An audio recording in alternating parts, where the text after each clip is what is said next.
mover a nossa vida, a nossa mente, o nosso coração, a nossa vontade, de tal maneira que esse texto se torne real, não apenas porque nós o conhecemos, mas real porque nós o vivemos. E nós estamos num tempo que eu particularmente gosto bastante, um tempo natalício, e não gosto apenas por causa das situações, digamos, do decor, daquilo que acontece nas ruas, nas praças, nas montras, daquilo que acontece também em termos, algumas vezes, também das nossas casas, mas fundamentalmente por aquilo que ele representa, por aquilo que ele significa, por aquilo que ele quer dizer, por aquilo que ele nos desvenda em relação ao Deus que se dá a conhecer, com o Deus que se mostra, com o Deus que vem ao nosso encontro. E, na realidade, não há outra forma, nem há outra maneira de nós, através daquilo que é a revelação, aquilo que é a descrição, aquilo que é a narrativa da palavra de Deus, de entendermos, de percebermos e de vivermos a dimensão do que significa o Natal, senão nós nos situarmos, nós nos focarmos nessa iniciativa de Deus. É Deus que toma a iniciativa, não somos nós que vamos em busca de Deus, é Deus que vem à nossa procura, que Deus que vem ao nosso encontro. E quando Deus toma a iniciativa de vir ao nosso encontro, para se encontrar com a humanidade, ao mesmo tempo desperta no coração de muitas pessoas, e não apenas ocorreu isso naqueles tempos de há 2000 anos atrás, mas continua a ocorrer ainda hoje, Deus apelando, Deus seduzindo, Deus envolvendo a humanidade de tal maneira que cada um possa prestar atenção a esse gesto de Deus e aí também se dispor a um encontro que não é um encontro furtivo, não é um encontro que acontece apenas uma única vez, mas é um encontro que Deus pretende, Deus quer, Deus insiste com cada um de nós, que seja um encontro contínuo e permanente nas nossas vidas. E, portanto, esta dimensão dessa mensagem que nós encontramos na palavra de Deus é para que nós vivamos essa dimensão da presença de Deus contínua em cada um de nós, é que nós deixemos que na realidade Deus Ele possa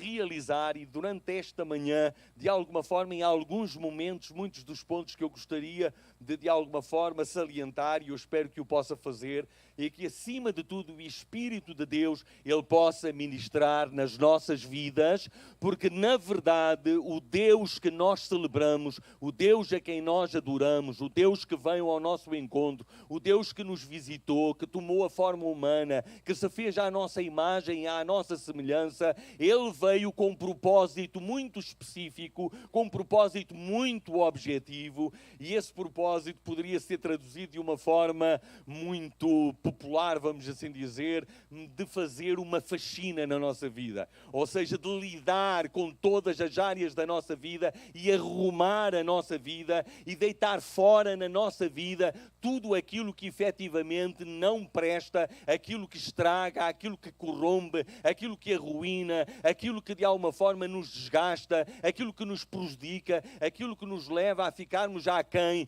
daquela que é a vontade e o propósito de Deus. Jesus, Ele veio precisamente com essa intenção. Eu gostaria que pudessem lançar o primeiro slide, embora ele não diga muito, mas apenas nos situa, porque o tema deste mês é precisamente este, escolhido pelo nosso pastor, celebrar o Natal, e de alguma forma o tema que nos tem trazido ao longo de todo este ano, que é o de Jesus sempre. E na realidade isso nos leva também já a refletir. Nós não apontamos, nós não apenas pensamos, nós não apenas nos lembramos da pessoa de Jesus Cristo durante este mês em particular.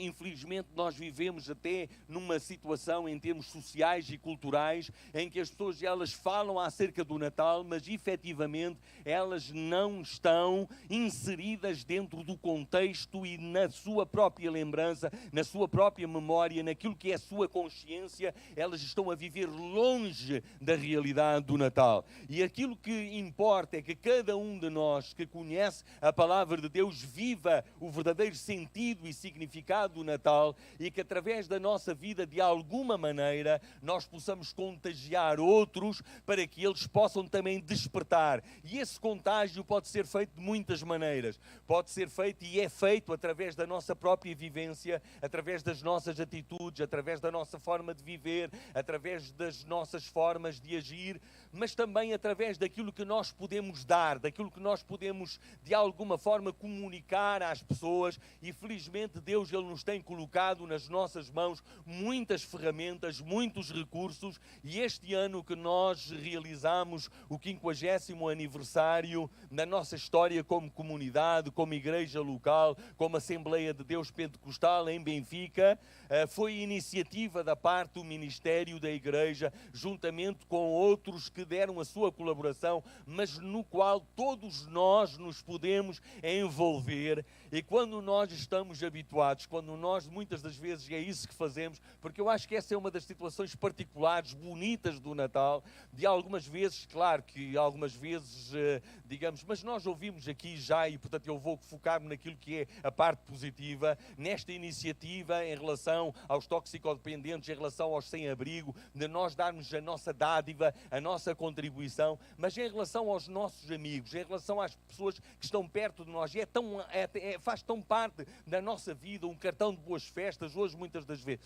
através do Facebook, e já agora só um parênteses para dizer que, e isto foi um pedido pastoral, mas eu associo àquilo que ele pediu, que nós no Facebook iremos colocar um post com algumas necessidades específicas para sabermos aquilo que é mais necessário em relação a esta iniciativa deste jantar e desta prenda, deste envolvimento com os sem-abrigo e toxicodependentes. Mas na realidade esta é a situação de nós vivermos uma dimensão de dádiva. Mas quando nós damos aquilo que nós podemos dar de mais importante, de mais valioso, não há dúvida nenhuma que é a palavra de Deus. A palavra de Deus é o mais importante. E a palavra de Deus é a marca, vamos assim dizer, da nossa existência como igreja. Porque se nós não tivéssemos a palavra de Deus, nós não seríamos igreja. Como igreja nós nos mantemos, como igreja nós nos movemos, como igreja nós existimos em função da palavra de Deus. E vamos, de alguma forma, pedir para que Deus suscite cada vez mais dentro de nós a realidade, o facto de que Deus, Ele fala, que Deus se comunica, de que nós temos um instrumento, que nós temos um livro, que nós temos uma palavra, que nós temos uma revelação da parte de Deus, na qual Deus, Ele se comunica conosco, e Deus quer comunicar-se com todas as criaturas, com todas as pessoas, e através da sua palavra Deus fala às pessoas. Muitas das vezes nós, embora isso não deve servir para que nós fiquemos acanhados, talvez as nossas palavras elas ficam aquém, mas podemos ter a certeza de que a palavra de Deus ela não fica nunca aquém. Ela até vai além daquilo que porventura será a carência da pessoa. E quando nós, e eu quero-vos dizer isto de uma forma muito franca, e perdoem que eu vou ser muito incisivo nesse sentido, eu creio que hoje o problema, e todos nós penso que podemos constatar isso, não é falta de recursos, mas é falta de iniciativa da nossa parte. Eu faço parte de uma história que tem mais de 50 anos, não muito mais, porque eu não tenho as lembranças da infância, mas eu nasci, digamos, no seio da igreja evangélica, e não só, ou seja, em termos da própria história que nós estudamos e que nós lembramos e que nós recordamos, na realidade o que acontecia há muitos anos atrás, há 50, há 60, há 70, o movimento das Assembleias de Deus em Portugal tem mais de 100 anos já, e na realidade nesse tempo as limitações em termos financeiras, ou as limitações financeiras eram muito significativas, eram muito marcantes. As pessoas, a grande maioria, eu falo da minha própria experiência em termos pessoais, as pessoas, a minha vida, vamos assim dizer, hoje, não tem nada a ver com a vida, com as condições em que eu nasci. Obviamente que isso também representa a maneira como Deus, Ele ministra nas nossas vidas, como Ele nos abençoa, como Ele nos faz prosperar em todos os sentidos, e isso tem a ver com a forma como Deus age, mas também a maneira como nós dependemos de Deus e como isso é um processo que vai acontecendo na nossa própria vida. Mas eu gostaria de dizer e salientar isso. Pessoas com muito menos capacidade financeira, de há 70 ou 80 anos atrás, utilizavam meios com muito menos, vamos assim dizer, aspecto e brilho em termos de design, embora eu pugno e aprendi isso de uma forma muito direta pelo pastor Alfredo Machado, quando ele dizia que nós temos maçãs de ouro, essas maçãs de ouro que são a palavra de Deus, que é aquilo que Deus diz, elas devem ser transportadas em salvas de prata. Ou seja, nós devemos ter a melhor forma para o melhor conteúdo. Mas naquele tempo era assim, só que os meios eram muito mais reduzidos.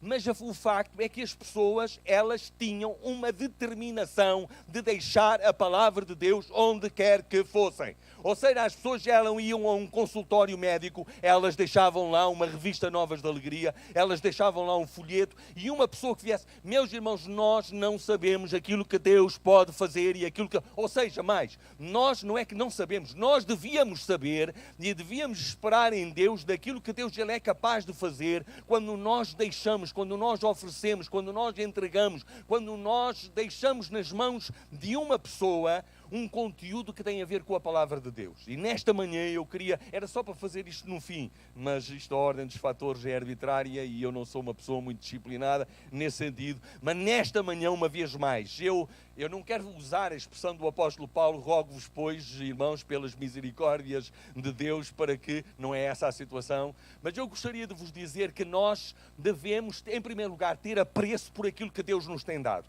E devemos ter apreço porque é de Deus que nós recebemos os meios, que nós recebemos as capacidades para conseguirmos realizar. De outra forma, ou seja, não teríamos a possibilidade de termos connosco, por exemplo, o Evangelho de João, a propósito dos 50 anos da realização do aniversário da nossa comunidade local, da nossa igreja local, mas Deus nos concedeu esta ferramenta para nós podermos colocar, e mais, quando Deus nos coloca uma ferramenta nas mãos, nós devemos ser bons mordomos daquilo que Deus nos concede.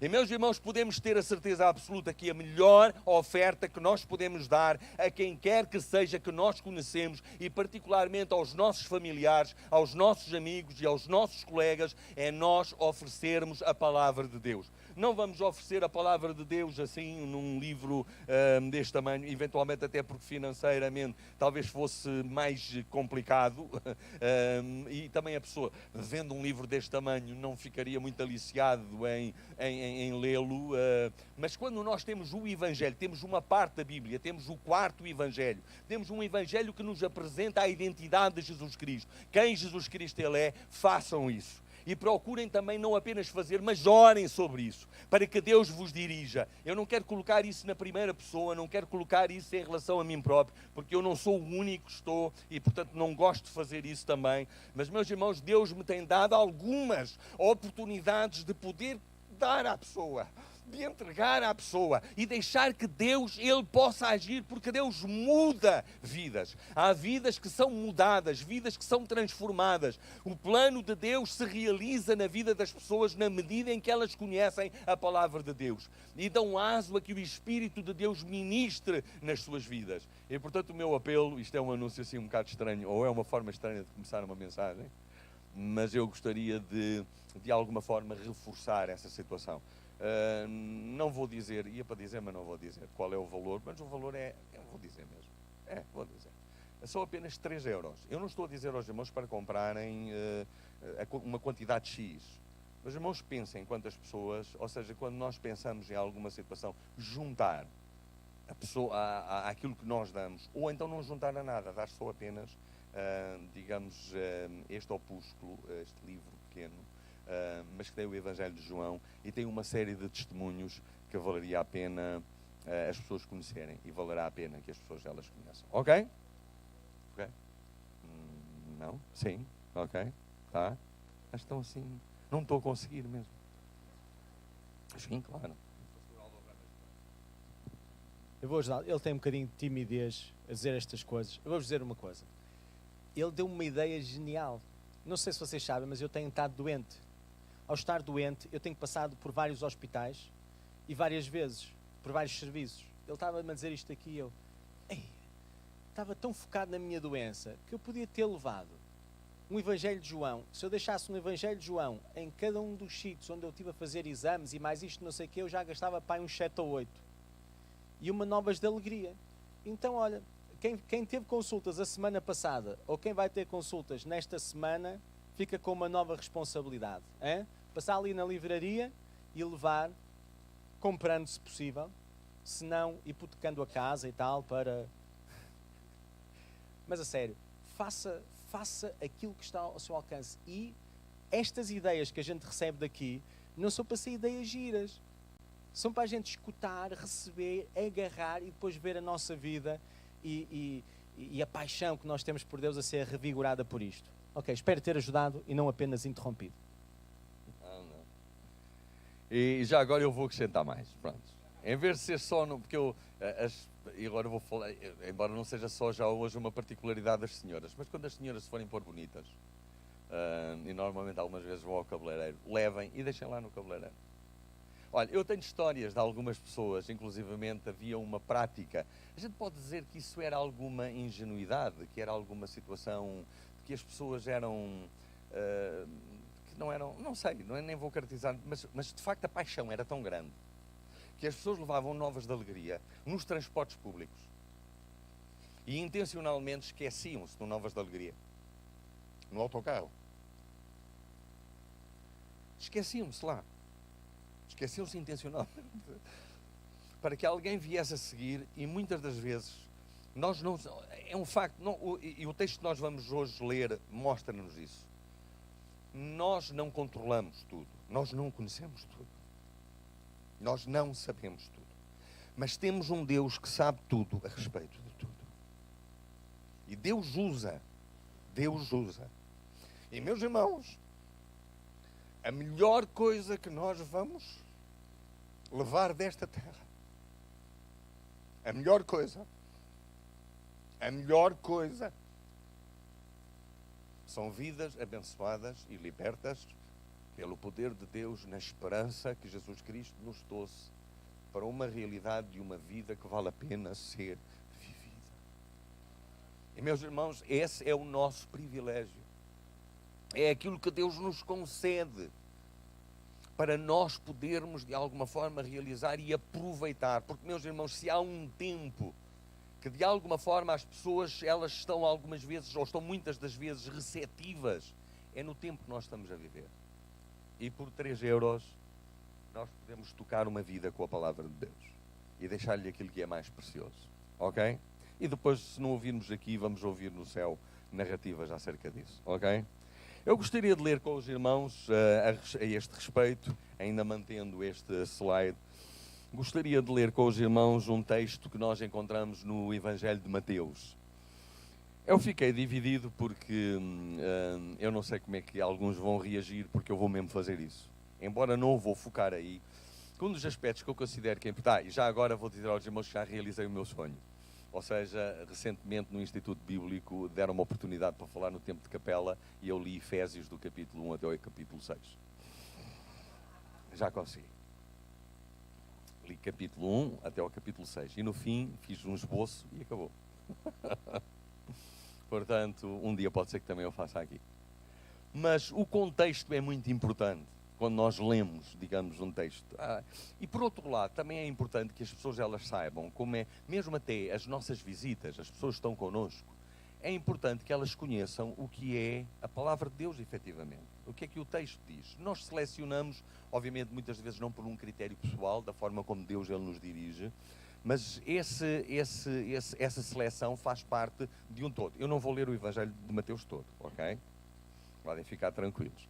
Mas eu vou ler o capítulo 1, o capítulo 2 e penso que é apenas estes 2 capítulos. Capítulo 1 e capítulo 2. Mas a minha dúvida estava em se eu havia de ler a genealogia ou não devia ler. E eu vou-vos pregar a partida. Porque pelos menos os irmãos vão sair daqui a dizer assim: o irmão Samuel Pinheiro, eu tive que aguentar com a leitura da genealogia dos ancestrais da pessoa de Jesus e daquilo que eram os seus antepassados, ok? Portanto, eu vou fazer a leitura da genealogia, ok? Então diz assim: esta é a lista dos antepassados de Jesus Cristo, filho de Davi, filho de Abraão. Abraão foi pai de Isaque, Isaque foi pai de Jacó, e Jacó foi pai de Judá e dos seus irmãos. Judá foi pai de Pérez e de Zera, sendo a mãe de Tamar. Pérez foi pai de Erson, e Esrom foi pai de Rame. Rame foi pai de Aminadab, Aminadab foi pai de Nachon, e Nachon foi pai de Salmão. Salmão foi pai de Boaz, sendo a mãe de Raabe. Boaz foi pai de Obed, sendo a mãe de Rute. Obed foi pai de Jessé, e Jessé foi pai do rei Davi. Davi foi pai de Salomão, sendo a mãe a que foi mulher de Urias. Salomão foi pai de Roboão, Roboão foi pai de Abias, e Abias foi pai de Asa.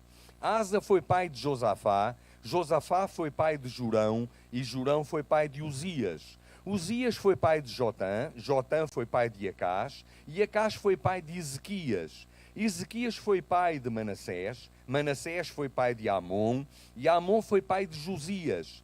Josias foi pai de Jeconias e dos seus irmãos, no tempo do exílio para a Babilônia. Depois do exílio na Babilônia, Jeconias foi pai de Salatiel, e Salatiel foi pai de Zorobabel. Zorobabel foi pai de Abiúde, Abiúde foi pai de Eliaquim, e Eliaquim foi pai de Azur. Azur foi pai de Sadoc, Sadoc foi pai de Jaquim, e Jaquim foi pai de Eliúde. Eliúde foi pai de Eleazar, Eleazar foi pai de Matã, e Matã foi pai de Jacó. Jacó foi pai de José, esposo de Maria, da qual nasceu Jesus, chamado o Messias. No conjunto são 14 gerações de Abraão até Davi, outras 14 de Davi até ao exílio para a Babilônia, e mais 14 do exílio até ao Messias. O nascimento de Jesus Cristo foi assim. Maria, sua mãe, tinha o casamento tratado com José, mas antes de casarem, achou-se grávida pelo poder do Espírito Santo. José, o seu noivo, que era justo, não a queria acusar publicamente. Por isso pensou deixá-la sem dizer nada. Andava ele a pensar nisto, quando lhe apareceu num sonho um anjo do Senhor que lhe disse: José, descendente de Davi, não tenhas medo de casar com Maria, tua noiva, porque o que nela se gerou foi pelo poder do Espírito Santo. Ela dará à luz um filho, e tu vais pôr-lhe o nome de Jesus, pois ele salvará o seu povo dos pecados. Tudo isto aconteceu para se cumprir o que o Senhor tinha dito pelo profeta: a virgem ficará grávida e dará à luz um filho que se há de chamar Emanuel. Emanuel quer dizer Deus está conosco. Quando José acordou, fez como o anjo do Senhor lhe tinha mandado, recebeu Maria por esposa, sem terem tido antes relações conjugais. Maria deu à luz o menino a quem José pôs o nome de Jesus. Jesus nasceu em Belém, na região da Judeia, no tempo do rei Herodes. Depois do seu nascimento, chegaram uns sábios do Oriente a Jerusalém e perguntaram: onde está o rei dos judeus que acaba de nascer? É que nós vimos a sua estrela no Oriente e viemos adorá-lo. Quando ouviu isto, o rei Herodes ficou muito perturbado, e com ele a população de Jerusalém. Mandou reunir todos os chefes dos sacerdotes, mais os doutores da lei, e perguntou-lhes onde haveria de nascer o Messias. Responderam: em Belém de Judeia, conforme o que os profetas escreveram. Tu, Belém, terra de Judá, não és de modo nenhum a menor entre as terras principais da Judeia, porque de ti é que há de vir um chefe que será o pastor do meu povo de Israel. Então Herodes chamou à parte os sábios e perguntou-lhes quando é que exatamente a estrela lhes tinha aparecido. Depois mandou-os a Belém com estas recomendações: vão, informem-se cuidadosamente acerca do menino, e quando o encontrarem, venham-me dizer para eu ir também adorá-lo. Depois de ouvirem o rei, os sábios partiram. Nisto repararam que a estrela que tinham observado ao oriente ia adiante deles até que parou por cima do lugar onde se encontrava o menino. Ao verem a estrela, sentiram uma alegria enorme. Quando entraram na casa, viram o menino com Maria, sua mãe, e inclinaram-se para o adorar. Depois abriram os cofres e fizeram-lhe as suas ofertas de ouro, incenso e mirra. Então Deus avisou-os por meio de um sonho para não voltarem a encontrar-se com Herodes, e eles partiram para a sua terra por outro caminho. Depois de se terem ido embora, um anjo do Senhor apareceu a José num sonho e disse-lhe: levanta-te, toma um menino mais a sua mãe e foge com eles para o Egito. Deixa-te lá estar até que eu te diga, porque Herodes vai procurar a criança para a matar. José levantou-se, tomou o menino com a sua mãe e pôs-se a caminho de noite para o Egito. Ficou lá até à morte de Herodes. Assim se cumpriu o que o Senhor tinha dito pelo profeta: chamei do Egito o meu filho. Quando Herodes percebeu que os sábios o tinham enganado, ficou furioso e mandou matar em Belém e nos arredores todos os meninos de 2 anos para baixo, conforme o tempo que ele tinha apurado pelas palavras dos sábios. Foi assim que se cumpriu o que o profeta Jeremias tinha dito. Em Ramá se ouviu um grito, choro amargo, imensa dor. É Raquel a chorar os filhos e não quer ser consolada, porque eles já não existem.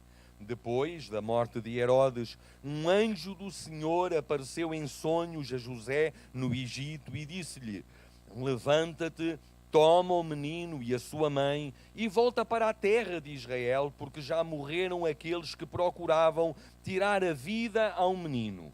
José levantou-se, tomou o menino com a sua mãe e voltou para a terra de Israel.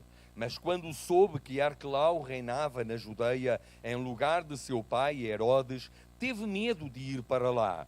Tendo recebido novas instruções de Deus por meio de um sonho, partiu para a região da Galileia. Ali fixou residência numa terra chamada Nazaré. Foi assim que se cumpriu aquilo que foi dito pelos profetas: ele chamar-se-á, ou ele há de chamar-se Nazareno.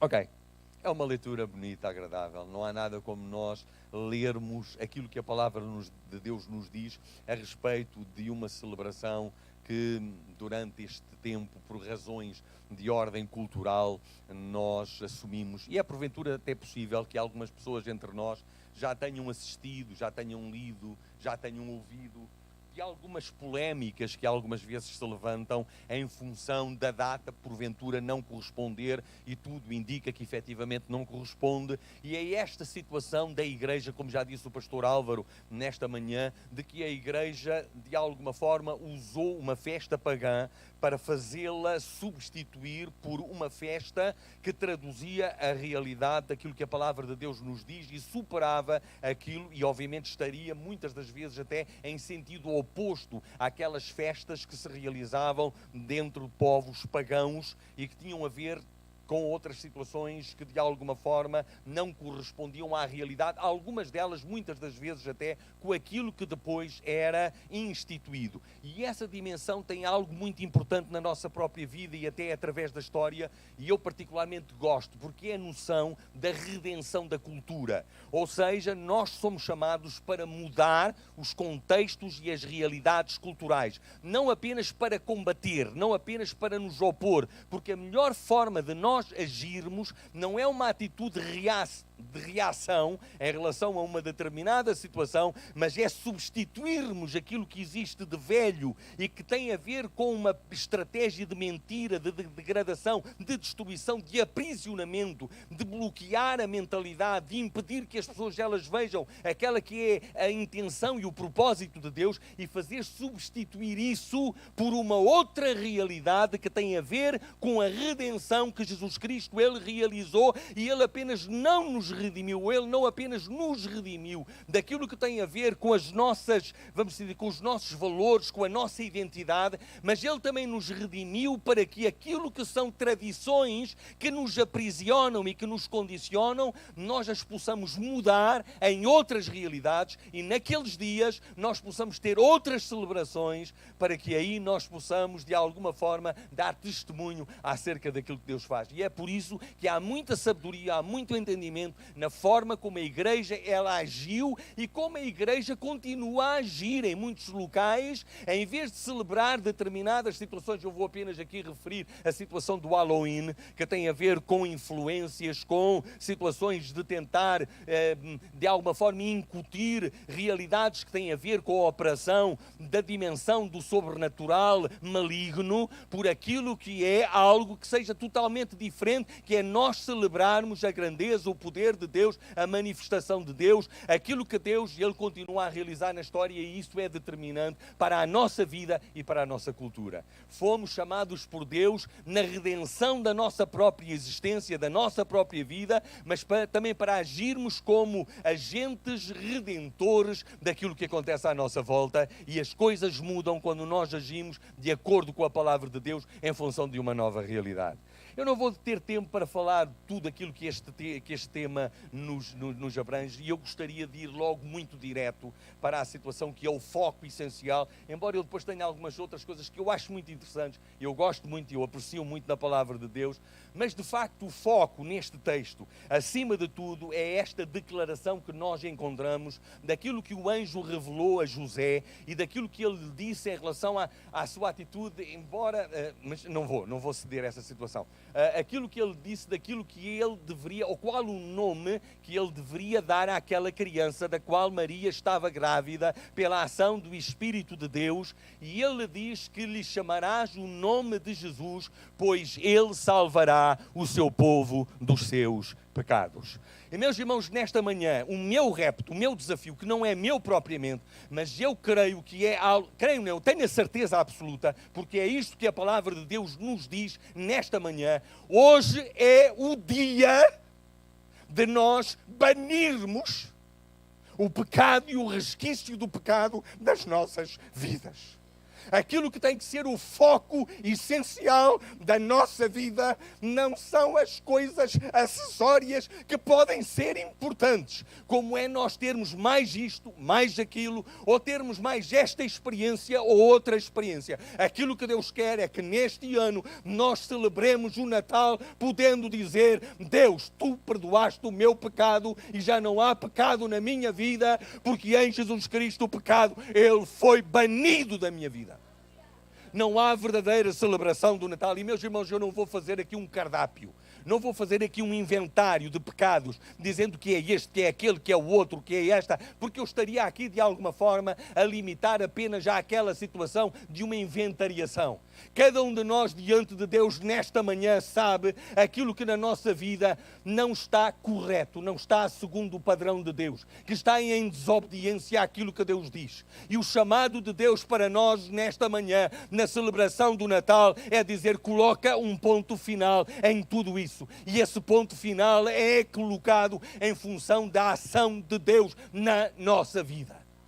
Pecado é hoje uma palavra que nós não encontramos na sociedade, e é uma palavra que não é benquista, não é uma palavra que as pessoas elas apreciem, mas é uma palavra que nós encontramos e traduz uma realidade essencial em termos do Evangelho, que é dizer que a nossa vida foi afetada, que a nossa vida foi contaminada, que a nossa vida está errada em muitos aspectos, e nós sabemos quais são esses aspectos. E quero-vos dizer mais: quando nós deixamos que Jesus Cristo, porque Ele é aquele que salva o seu povo dos seus pecados. E algumas vezes, e isto é verdade que a salvação dos pecados é talvez para aqueles que ainda não fazem parte de uma igreja local. Mas não é isso que o texto diz. Aquilo que o texto diz é que Ele salvará o seu povo dos seus pecados. E nesta manhã eu peço, e eu acho, uma vez mais, é o achismo que a gente tem da nossa cultura. E eu tenho uma certeza que... eu não tenho a certeza, também não tenho. Mas eu creio que podemos ter a certeza, dizendo: o Espírito de Deus revela na minha vida aquilo que não está certo. Espírito de Deus mostra na minha vida aquilo que não está correto. Espírito de Deus mostra na minha vida aquilo que está além ou está aquém daquilo que é a tua vontade. Espírito de Deus mostra aquilo que eu estou a viver e não corresponde àquilo que tu queres para a minha vida. Talvez é alguma coisa que está incrustada na nossa forma de estar. É alguma coisa que se arrasta ao longo dos anos. É alguma coisa que nós vivemos constantemente, alguma coisa que nós talvez não vivemos constantemente, mas que acontece esporadicamente. É alguma coisa que nos persegue e nesta manhã a ação de Deus é uma ação de faxina na nossa vida para limpar na nossa vida tudo aquilo que não agrada a Deus, tudo aquilo que não é em conformidade, porque, meus irmãos, nós não fomos alcançados por Deus através da vida de Jesus Cristo para nós continuarmos na mesma, para sermos diferentes. E nesta manhã Deus quer fazer isso com cada um de nós. A realidade da vinda de Jesus Cristo tem um foco. O foco da vinda de Jesus Cristo é mexer na nossa vida com aquilo que estraga a nossa vida, com aquilo que não corresponde. Algumas pessoas poderão dizer: mas o que é isso de pecado? Pecado é tudo aquilo que nos leva a nós não vivermos em função do alvo. É nós errarmos o alvo. Mas pecado, e eu fiquei de alguma forma particularmente sensibilizado, porque isso sempre me tocou nesse aspecto, que nesta manhã, desde a leitura que o pastor Álvaro fez, depois quando o Tiago ele também falou, ele tocou na questão da situação do pecado. E, meus irmãos, o Natal existe para que o pecado seja cancelado. E Jesus Cristo, ele cancelou o pecado. Em Jesus Cristo nós temos perdão completo para o nosso pecado. Jesus Cristo, a pessoa do Deus Trino, as pessoas do Deus Trino, Pai, Filho e Espírito Santo estão envolvidos para que o pecado ele seja removido. Não é um pecado escondido, não é um pecado dissimulado, não é um pecado que de alguma forma nós consideramos assim ou dessa forma ou da outra. Não, Deus quer que as nossas vidas, elas sejam vidas que sejam vividas sem a manifestação, sem a presença, sem a opressão, sem a condenação, sem o julgamento, sem a situação de roubo que o pecado produz na nossa própria vida. E nós temos que estar... Ou seja, a oferta de Deus neste Natal, como em todos os Natais, como no primeiro Natal, é que Jesus ele veio com o fito de mexer na nossa vida, naquilo que estraga a vida. Ele veio com o fito de fazer por nós aquilo que nós não poderíamos fazer. Mas quando Jesus Cristo ele vem e tem no seu propósito aquilo que haveria de acontecer quando ele fosse até à cruz, a situação é que essa morte de Jesus Cristo tem a ver com aquilo que estraga a nossa vida, aquilo que perturba a nossa vida, aquilo que causa contaminação no nosso interior, aquilo que não nos leva a viver como Deus quer que nós vivamos. E nós temos de tomar uma atitude radical em relação a isso. Temos de ter uma atitude radical, porque o Natal apresenta-nos uma dimensão radical. Ele salvará o seu povo dos seus pecados. Em Jesus Cristo, todos nós somos perdoados. Em Jesus Cristo, todos nós alcançamos salvação. Mas uma vez alcançando salvação, é para nós não continuarmos a viver da mesma forma como nós vivíamos anteriormente. Deus quer, a intenção com que Jesus Cristo ele veio, o nome que lhe foi atribuído, traduz essa realidade decisiva para a nossa própria vida. É cada um de nós fazendo uma introspeção, olhando para dentro, deixando que o Espírito de Deus ele ministre na nossa vida. Que Deus ele mostre o que é que na minha vida não está alinhado com a vontade de Deus. Em termos das minhas escolhas, das minhas decisões, daquilo que são os meus pensamentos, daquilo que é daquilo que é a minha forma de agir. Eu não queria fazer, ou seja, nós podíamos aqui inventariar, podíamos colocar aqui toda uma série de situações que têm a ver com o pecado, mas Deus sabe e nós sabemos também pelo Espírito Santo. Ele sabe. Muitas das vezes acabamos por facilitar. Ou seja, acabamos por conviver e não valorizar A grande questão hoje que se coloca em termos de igreja é que, face à cultura, nós somos empurrados para desvalorizarmos aquilo que é a base da condição de uma humanidade longe de Deus, para valorizarmos desejos que nós, de alguma forma, temos e que nós pretendemos articular e conjugar com essa mesma realidade que Deus quer banir da nossa própria vida. Jesus, ele veio para limpar a nossa vida. Jesus veio de tal maneira, e só ele podia fazer isso. Uma das situações que embora eu não me atrevi a ir por aí e desvendar a situação toda, que é a situação, porque é que Jesus teve que vir para resolver o nosso pecado e não apenas ele do céu decretou ou decretava que o nosso pecado ele era absolvido e que nós já não tínhamos mais nenhum problema com o pecado. Porque é que Jesus Cristo ele teve que vir? Uma das situações, eu já disse isto aqui, acho que mais do que uma vez. Acho impressionante que Deus, para trazer tudo à existência, Deus disse e aconteceu. Para Jesus resolver, ou para Deus resolver a questão do nosso pecado, não bastava que Ele falasse. Não bastava apenas que Ele decretasse.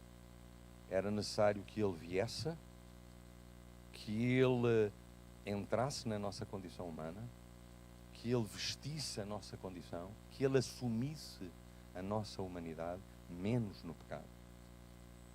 Embora Ele experimentou no seu próprio corpo as limitações, até com fome, com sede, com cansaço, Ele experimentou essas realidades no seu corpo, Ele lidou com as pessoas, e isso traz-me outra situação que é um bocadinho às vezes complicada, particularmente para mim. Nós não conseguimos lidar com a situação do pecado à distância. Temos que lidar com a situação do pecado decididamente no seu território, na sua própria área, confrontando essa situação.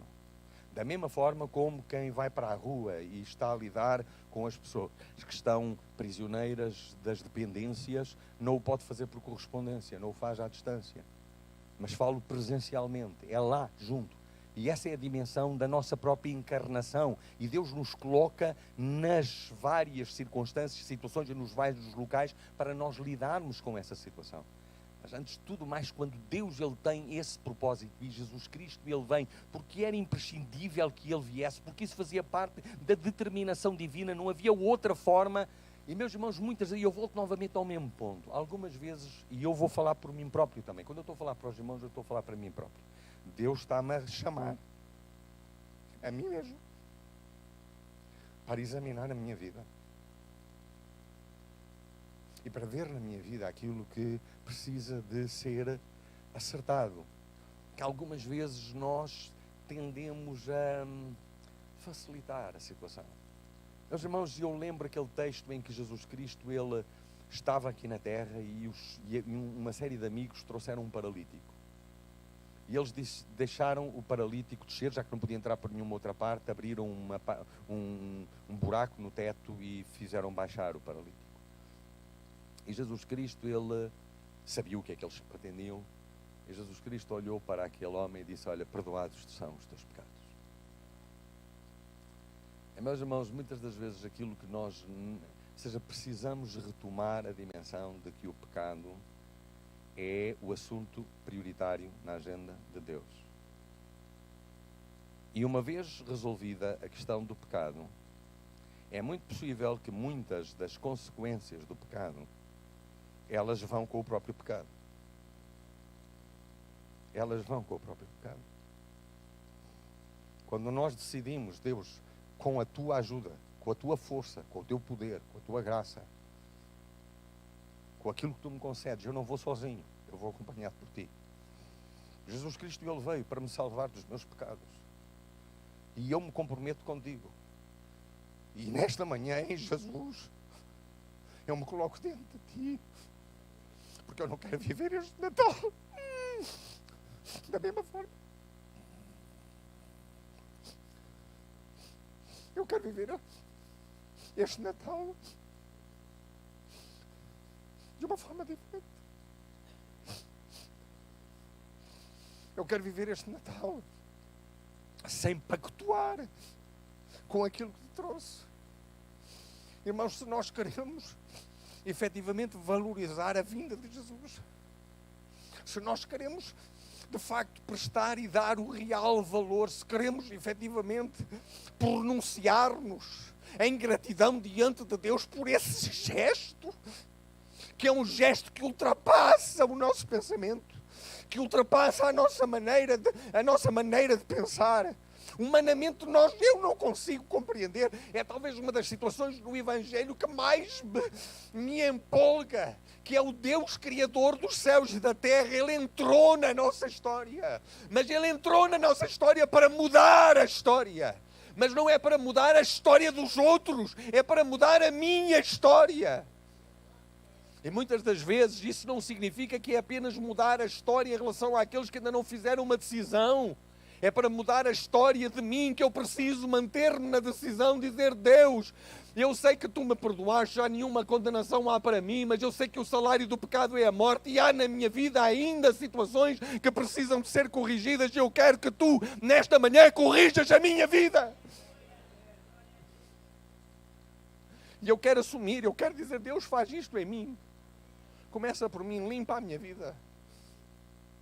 Limpa a minha vida. Eu quero ser mais como Tu queres que eu seja.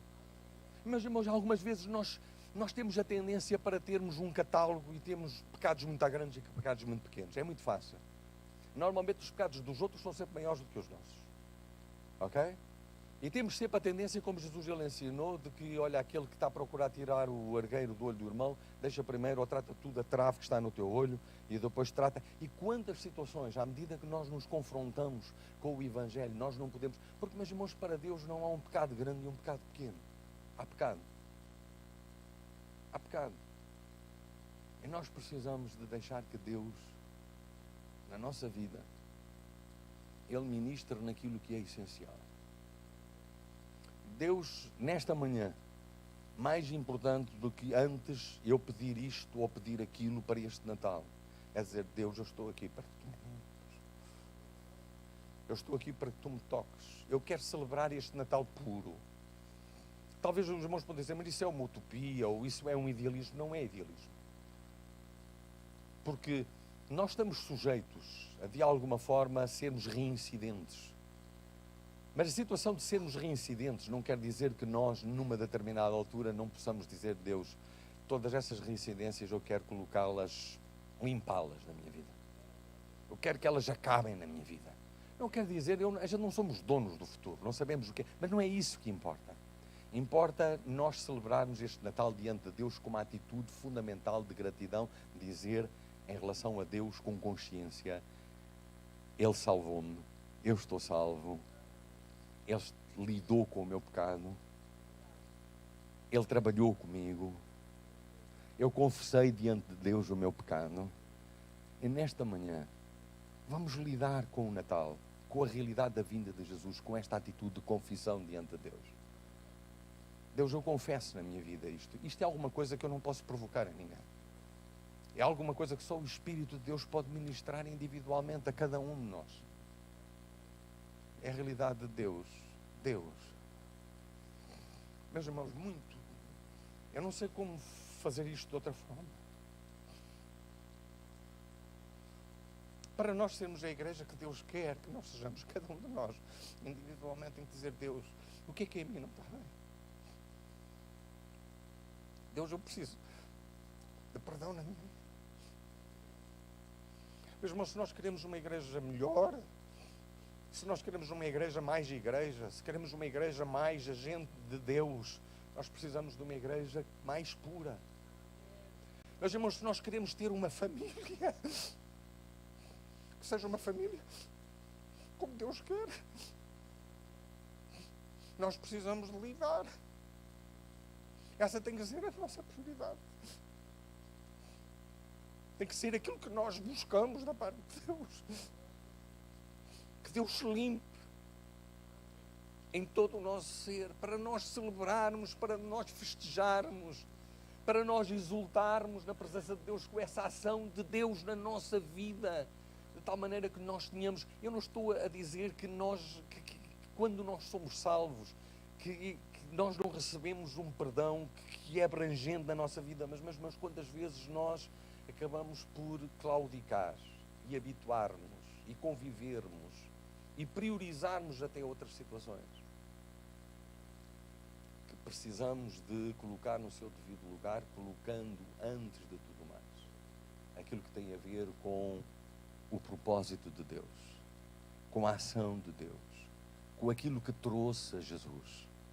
E tantas vezes nós falamos Jesus, tantas vezes nós dizemos Jesus, mas não esqueçamos, quando nós dizemos Jesus, estamos a dizer: Ele é aquele que salva o seu povo dos seus pecados. Meus irmãos, o melhor que nós podemos ter na nossa vida é a certeza da nossa salvação e de vivermos como Deus quer que nós vivamos. E quando isso acontece, o sobrenatural de Deus acontece na nossa vida. O sobrenatural de Deus acontece na nossa vida. Eu não vou fazer nenhum convite em particular, pessoal. Eu acredito que Deus, que sabe quem nós somos. Eu vou dizer uma coisa que às vezes é um bocado complicado de dizer. O problema para Deus...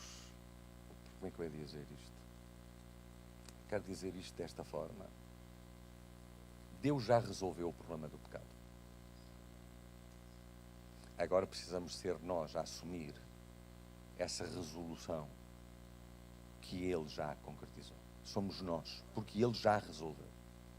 Da parte de Deus, a questão do pecado está resolvida. E somos nós que precisamos de assumir diante de Deus, dizendo: Deus, a minha vida é para ser mudada. Meus irmãos, uma das coisas mais difíceis da minha vida, eu não posso aceitar que nós baixemos a guarda e dizer assim: nasci assim, tenho vivido assim, como a Gabriela, e vou continuar a viver sempre assim. Não há essa situação. Com o poder de Deus, com aquilo que o Evangelho nos revela, com aquilo que Jesus Cristo ele veio a realizar, a nossa vida pode mudar. E nós podemos, em Jesus, colocar um ponto final e deixarmos que Ele faça uma faxina na nossa vida, examinando diante de Deus: mexe nisto, toca nisto. E como igreja celebramos diante de Deus, dizendo: celebramos o verdadeiro Natal, que é Jesus, que veio para salvar o seu povo dos seus pecados. Nosso bom Deus e Pai, nesta manhã, obrigado pela Tua palavra. Tu conheces a minha vida, conheces a vida de cada um de nós individualmente. Deus, nas mais pequenas coisas, muitas vezes nós tomamos como insignificantes. Na nossa forma de agir, na nossa forma de pensar. Não importa se é uma situação que já está enraizada há muito tempo, se é alguma coisa que vai surgindo esporadicamente. Mas nós, nesta manhã, nos chegamos diante de Ti. Deus, limpa a nossa vida. Remove da nossa vida aquilo que não é bom, aquilo que não presta. Aquilo que Te desagrada, porque compromete a vida que Tu queres que nós vivamos. De tal maneira que, como Teu povo, como famílias que são Tuas, como homens e mulheres que Te pertencemos, nós possamos viver a nova vida que Tu queres que nós vivamos.